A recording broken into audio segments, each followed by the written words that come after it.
The group chat notification popped up on my phone at 2:47 p.m. on a Thursday afternoon.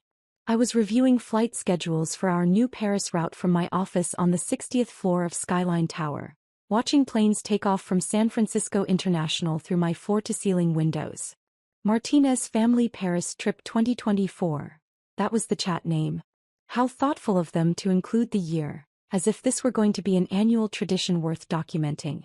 So excited for our family trip to Paris next month, my sister Isabella had written. First-class tickets booked for Mom, Dad, me and Roberto. My brother Roberto followed immediately. Can't wait.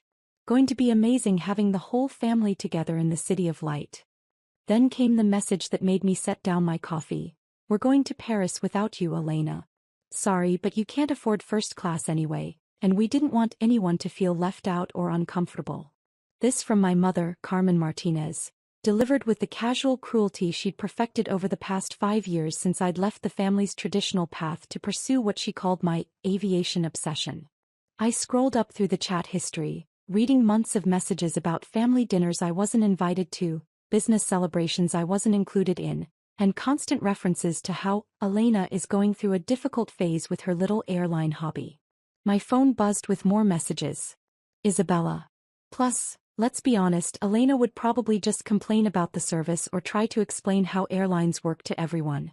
So awkward. Roberto. Remember when she tried to tell us about her pilot training at Christmas? So embarrassing. Mom and Dad looked mortified. Dad chimed in, we love Elena, but this trip is about celebrating real success. Isabella's law firm promotion, Roberto's medical practice expansion. Family achievements we can be proud of.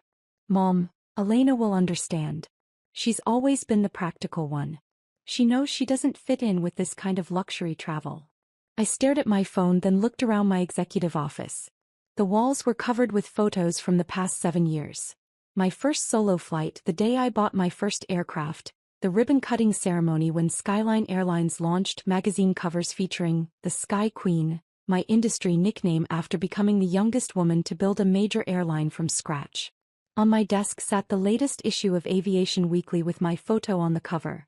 Skyline Airlines revolutionizes luxury travel, so Elena Martinez's $8 billion empire takes flight.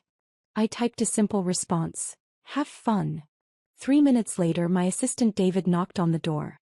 Ms. Martinez? Your 3 p.m. is here. Cancel it, I said, still staring at the group chat. And get me Captain Morrison from Flight Operations. Is everything all right? David, what flight are we launching next month on our new Paris route? He checked his tablet. Flight SK001 San Francisco to Paris Charles de Gaulle. Our inaugural luxury service. Why do you ask? I want to pilot that flight personally. David looked surprised. Although I maintain my commercial pilot's license and flew regularly, I rarely took scheduled passenger flights anymore. As CEO, my time was better spent on strategic planning and business development. Any particular reason? Family business. Captain Morrison arrived 20 minutes later. At 58, he was one of my most experienced pilots and had been with Skyline since our second year of operations. Elena, David said you wanted to discuss the Paris inaugural flight? Jim, I want to pilot SK001 next month. Can you handle the co-pilot duties? Of course, but this is a bit unusual for you. Everything okay? I showed him the group chat messages. As someone who'd known me since the early days of building Skyline, Jim understood exactly what my family's dismissal meant to me. He whistled low. They have no idea, do they? None whatsoever. Well then, let's give them a flight they'll never forget. 3 weeks later, I was reviewing the passenger manifest for Flight SK001 when I saw the familiar names. Carmen Martinez, Isabella Martinez, Roberto Martinez, and his wife Sofia. Seats 1A through 1D in our Platinum first-class cabin, the most expensive seats on the aircraft at $15,000 each. They'd spared no expense for their family achievement celebration, apparently. I called David. I need you to do something for me regarding the Martinez party in first class. What do you need? Make sure they receive our absolute finest service. Champagne service before takeoff, the premium meal selection, extra attention from the flight attendants. I want this to be the most memorable flight of their lives. Understood. Anything else? Yes. Make sure they're settled and comfortable before I make the standard captain's welcome announcement. The day of the flight, I arrived at San Francisco Airport at 4 a.m. for our 7 a.m. departure. The new Skyline Airlines flagship lounge was already bustling with passengers enjoying complimentary champagne, gourmet breakfast, and spa services while they waited for their flights. I spotted my family across the lounge at exactly 5:30 a.m., 2 hours before departure. They were dressed to the nines, Mom in what looked like a $3,000 outfit, Isabella in designer everything, Roberto and Sophia looking like they were heading to a red carpet event rather than a transatlantic flight. They were taking selfies next to the Skyline Airlines logo, clearly excited to be flying on what industry magazines called the world's most luxurious airline. What they didn't know was that they were taking photos next to the logo I'd designed personally 7 years ago, when Skyline was just an ambitious dream and a small loan I'd taken against my pilot training savings. I watched them for a few minutes, hidden behind my aviator sunglasses and captain's uniform. They were talking animatedly about their Paris itinerary, the Ritz, Michelin-starred restaurants, shopping on the Champs-Élysées. The kind of luxury vacation they assumed I could never afford. If only they knew that I'd been to Paris 47 times in the past 3 years, mostly for business meetings with European aviation authorities and luxury hotel partnerships. At 6:15 a.m., I made my way to the aircraft for pre-flight preparations. The Airbus A350 was our newest addition to the fleet, customized with only 60 seats, all in various levels of first-class service. The platinum cabin where my family was sitting featured lie-flat beds, personal shower suites, and a dedicated chef preparing meals to order. Captain Morrison met me in the cockpit. Ready for this? More than ready. The passengers began boarding at 6:30. Through the cockpit window, I could see my family being escorted to their seats with the VIP treatment I'd requested. Mom was practically glowing as the flight attendant offered her champagne and explained the seat features. I heard Isabella's voice through the cabin speakers as the flight attendants made their welcome announcements. This is incredible. I can't believe we're flying on Skyline Airlines. Elena would die of jealousy if she could see this. At exactly 7 a.m., with all passengers seated and the cabin doors closed, I picked up the intercom microphone for the captain's welcome announcement. Good morning, ladies and gentlemen, and welcome aboard Skyline Airlines Flight SK001, our inaugural non-stop service from San Francisco to Paris Charles de Gaulle. I could see my family through the cockpit door, which was open according to our standard operating procedures during ground operations. They were chatting excitedly, champagne flutes in hand, completely absorbed in their luxury experience. I'm Captain Elena Martinez, and I'll be your pilot for today's 11-hour journey to the City of Light. I watched the champagne glass slip from my mother's hand. For those of you who may not be familiar with Skyline Airlines, we're the world's newest luxury carrier, founded 7 years ago with a simple mission: to make flying an experience worthy of your destination. Roberto was staring at the cockpit door, his mouth open in shock. As the founder and CEO of Skyline Airlines, I'm personally piloting today's inaugural flight because this route represents something very special to me: the expansion of our European service and our commitment to connecting families across the globe. Isabella had gone completely pale. We'll be cruising at 41,000 feet today with an estimated flight time of 10 hours and 55 minutes. The weather in Paris is beautiful, 22 degrees Celsius and sunny, perfect for exploring everything the city has to offer. My mother was frantically whispering to my father, who looked like he'd seen a ghost. I hope you'll enjoy our signature service today. Our cabin crew has prepared a special menu featuring dishes inspired by both California and French cuisine, paired with wines from our exclusive cellar. I could see Sophia, Roberto's wife, showing him something on her phone, probably looking up Skyline Airlines and confirming that yes, their sister-in-law really was the CEO. For our inaugural flight passengers, you'll find a special gift in your seat pocket: a commemorative certificate and a voucher for a complimentary future flight on any Skyline Airlines route. The irony was perfect. I was literally giving them free flights on the airline they assumed I could never afford to fly on. We'll begin our taxi to the runway shortly. Please ensure your seatbelts are fastened and prepare for what I promise will be an unforgettable journey. I set down the intercom and looked at Captain Morrison, who was grinning broadly. Think they got the message? Oh, I think it's sinking in. Through the cockpit door I could see my family in heated, whispered conversation. Mom was gesturing frantically, Isabella was staring at her phone in disbelief, and Roberto kept looking toward the cockpit like he expected me to appear and explain what was happening. As we taxied toward the runway, the senior flight attendant, Patricia, came to the cockpit. "Captain Martinez? The passengers in 1A through 1D are asking to speak with you. They seem quite agitated. Tell them I'll be happy to meet with them once we reach cruising altitude. For now, I need to focus on getting us safely airborne." "Understood, Captain." The takeoff was flawless. As we climbed through 10,000 feet and I turned off the seatbelt sign, I made another announcement. "Ladies and gentlemen, we've reached our initial cruising altitude. You're now free to move about the cabin and begin enjoying our full-service amenities." I handed control to Captain Morrison and walked back into the cabin.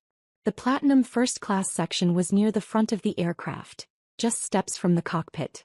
My family's seats faced each other in a private pod configuration, giving them plenty of space for what was clearly going to be a very interesting conversation. "Hello everyone," I said, approaching their seats with a smile. My mother looked up at me with an expression I'd never seen before, equal parts shock, embarrassment, and something that might have been awe. "Elena? Are you really the pilot and owner of this airline?" "Mom. I am." Roberto stood up, nearly hitting his head on the cabin ceiling. "But how? We thought you were struggling with that pilot training thing." "I wasn't struggling, Roberto. I was building." Isabella found her voice. "Elena, I don't understand. You never said anything about owning an airline. We thought you were barely making ends meet with flying lessons." I settled into the empty seat across from them, seat 1E, which I'd kept available specifically for this conversation. "You thought I was struggling because you never asked about my actual life. You made assumptions based on stereotypes about people who choose unconventional careers." "But an airline?" Dad said, speaking for the first time since I'd sat down. "Do you have any idea how much money it takes to start an airline?" I pulled out my phone and showed them the Forbes article from 6 months ago. "The Sky Queen: How Elena Martinez Built an $8 billion Aviation Empire Before Age 30. Mom's eyes widened as she read the headline. $8 billion? The valuation has actually increased since then. We're looking at closer to $12 billion after our recent expansion into Asian markets. Sophia, who had been quietly listening, leaned forward.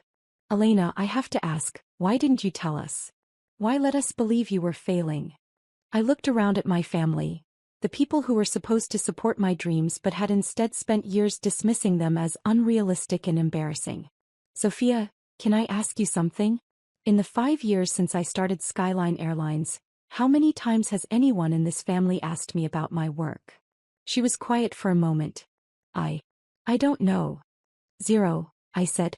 "Not once. Roberto asks about Isabella's law cases. Isabella asks about Roberto's medical practice. Mom and Dad ask about both of their achievements constantly. But nobody ever asked about mine." Roberto looked uncomfortable. We assumed there wasn't much to ask about. You assumed that because I chose aviation over medicine or law, I must not be successful. You assumed that because I spent money on flight training instead of designer clothes, I must be struggling financially. I gestured around the luxurious cabin. "This aircraft cost $350 million. I own 12 of them. Skyline Airlines operates 89 aircraft total, serving 45 destinations across 4 continents. We employ over 15,000 people and generate annual revenues of approximately $4 billion. The numbers hung in the air like a challenge. "But Elena," Mom said quietly, "you live in such a small apartment. You drive that old car. You dress so modestly." I laughed. "Mom, I live in a 4,000 square foot penthouse in Soma that I bought for $8 million. I drive a Tesla Model S because I prefer efficient, environmentally responsible transportation. And I dress modestly because I'm usually either in a pilot's uniform or business attire for meetings with aviation authorities and investors." "Show them the photos," Patricia, the flight attendant, suggested. She'd been listening from a respectful distance and I realized she was right. Sometimes seeing is believing. I scrolled through my phone and showed them pictures. The penthouse apartment with its panoramic city views, the private hangar where I kept my personal aircraft, photos from industry events where I was speaking to audiences of thousands, meetings with heads of state to discuss aviation partnerships. This is from last month, I said, showing them a photo of me shaking hands with the president of France. We were finalizing the agreement for our Paris hub. The same hub we're flying into today. Isabella stared at the photo. You met with the president of France? Several times. Also the prime ministers of the UK, Germany, and Japan. When you're building international airline routes, you meet with a lot of government officials. The cabin was quiet except for the gentle hum of the engines. Outside the windows we were flying over the Pacific Ocean at 41,000 feet, the curvature of the Earth visible in the distance. Elena, Dad said finally, I owe you an apology. We all do. For what specifically? He looked around at the rest of the family before answering. For assuming that your dreams were less valuable than ours. For treating your career like a hobby. For excluding you from family celebrations because we thought you couldn't afford them. And for not asking, Mom added quietly.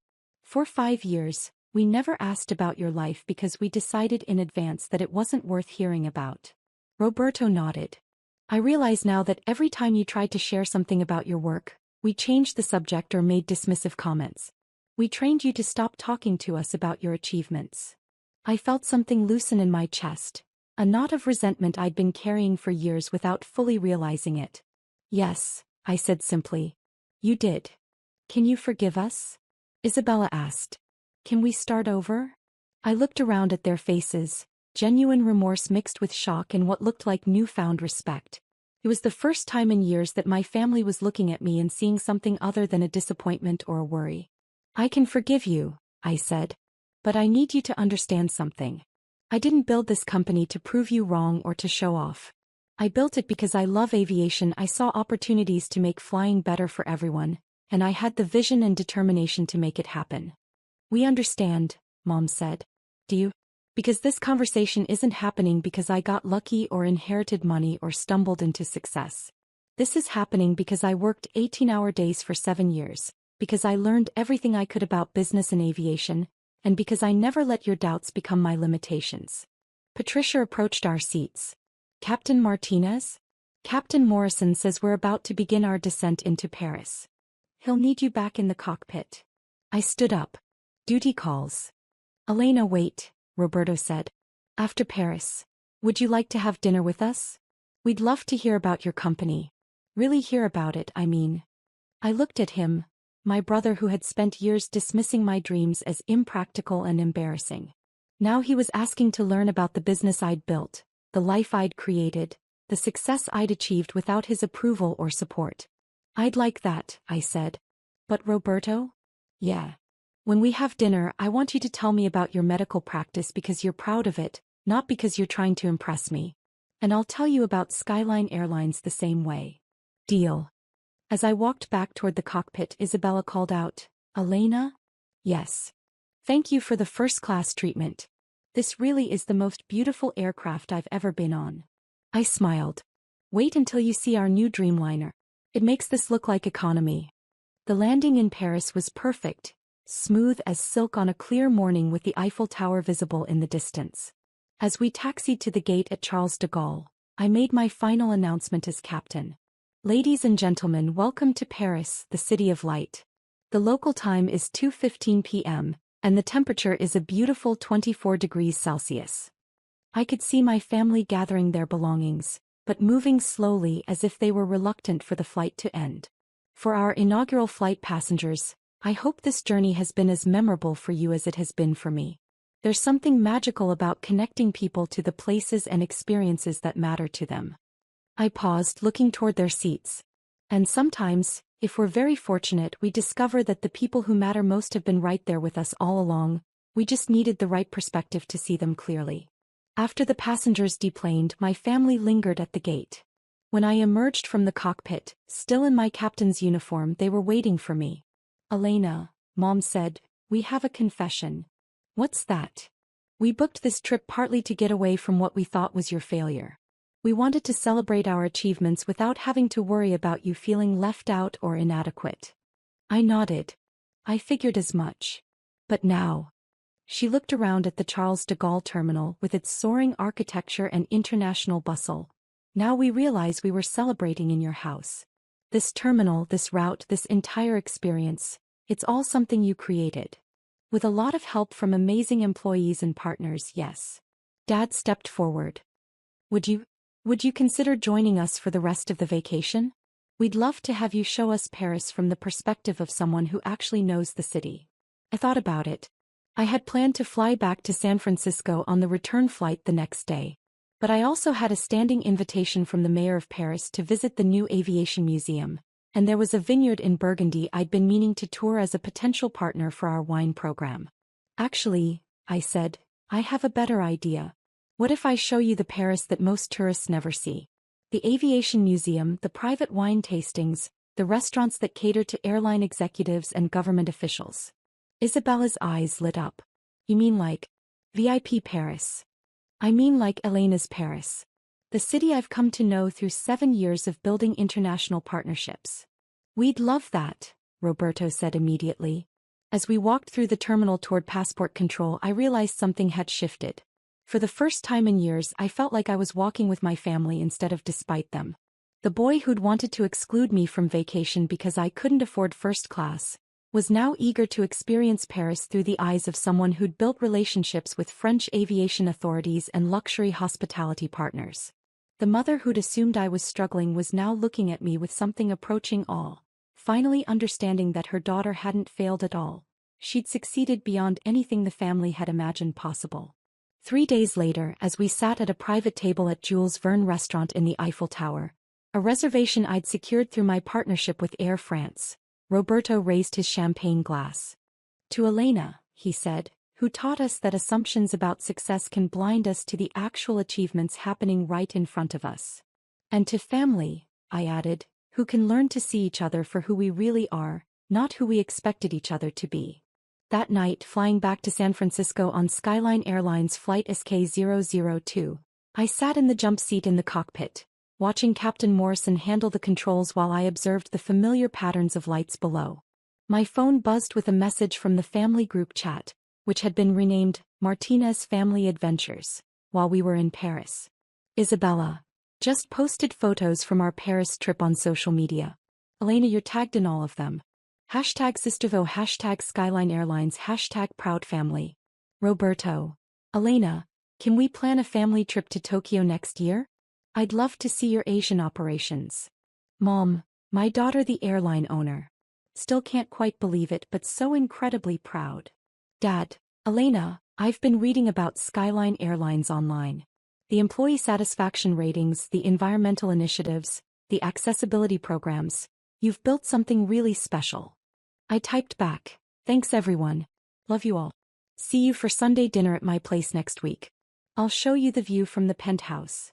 As we flew through the night sky at 41,000 feet, I thought about the group chat message that had started everything. You can't afford first class anyway. They'd been wrong about so much more than just my ability to afford luxury travel. They'd been wrong about my capacity for success, my potential for leadership, and my ability to build something meaningful in the world. But they'd also been wrong about something else. They'd assumed that success would create distance between us, when in reality, it had created the opportunity for a deeper, more honest relationship built on mutual respect instead of assumptions. Sometimes the best revenge really is living well. But sometimes, if you're very fortunate, living well becomes the foundation for healing relationships that seemed broken beyond repair. And as I watched the sunrise paint the sky ahead of us, flying home in the aircraft I'd designed, operated by the airline I'd built, surrounded by the family who finally saw me for who I really was, I realized that this felt better than any revenge I could have imagined. The girl they'd left behind in San Francisco had been transformed during that 11-hour flight to Paris. Not because I'd changed, but because they'd finally opened their eyes to see the woman I'd been all along.